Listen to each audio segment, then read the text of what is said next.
ahli mengolah kata? Injil Matius bab 11 ayat 25 sampai dengan 30. Kita merayakan hari raya hati Yesus yang Maha Kudus. Fokuskan perhatian kita pada hati.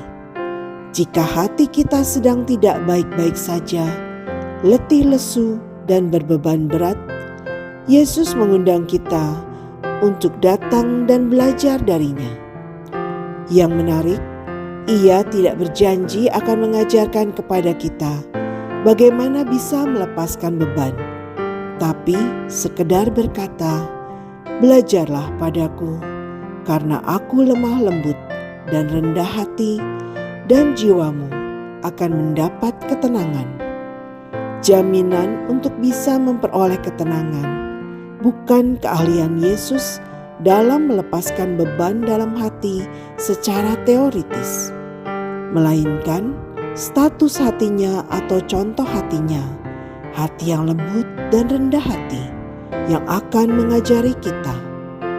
Poin utamanya, Yesus berkhotbah dengan hidup dan keteladanannya. Ia bukan ahli mengolah kata, tapi ahli memberi keteladanan yang nyata. Ketika hati berkata, speechless terasa lebih berharga daripada yang mereka yang banyak kata. Deus caritas is. Barang siapa tidak mengasihi, ia tidak mengenal Allah, sebab Allah adalah kasih. Dari 1 Yohanes pasal 4 ayat 8. Prinsip yang diajarkan oleh Santo Yohanes itu menegaskan kembali ajaran Tuhan Yesus, bahwa hukum kasih itulah yang utama dan terutama. Hidup kita manusia ini sejak awal mula telah berdasarkan kasih. Pertama-tama, kasih Tuhan Allah sendiri.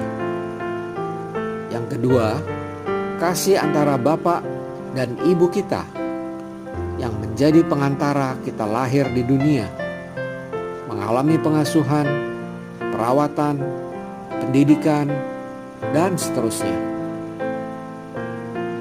Maka sudah seharusnya bahwa kita pun ganti mengasihi Tuhan Allah, mengasihi orang tua dan keluarga, mengasihi sesama, mengasihi alam dan semua makhluk hidup di dalamnya.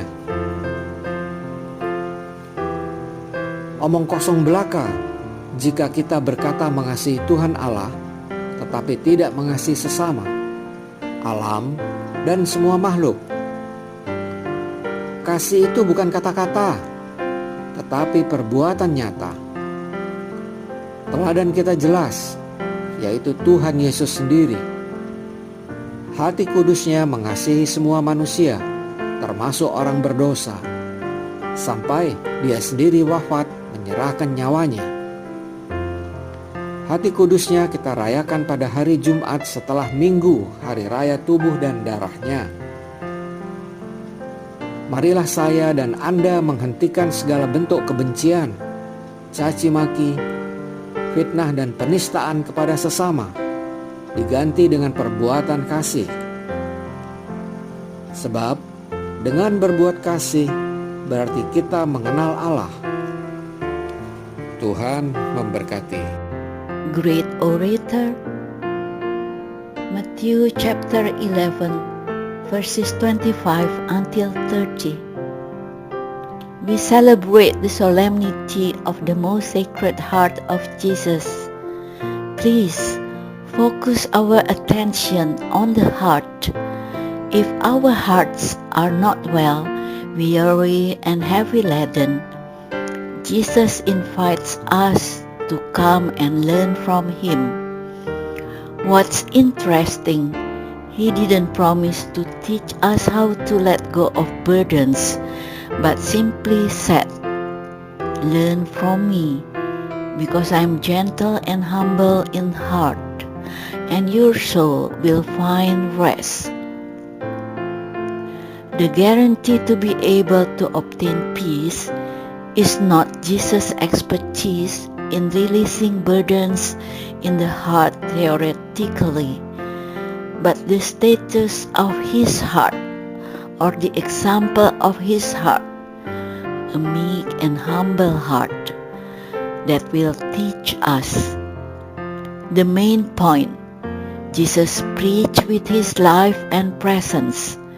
He is not an expert at processing words as a great orator, but an expert at setting a real example.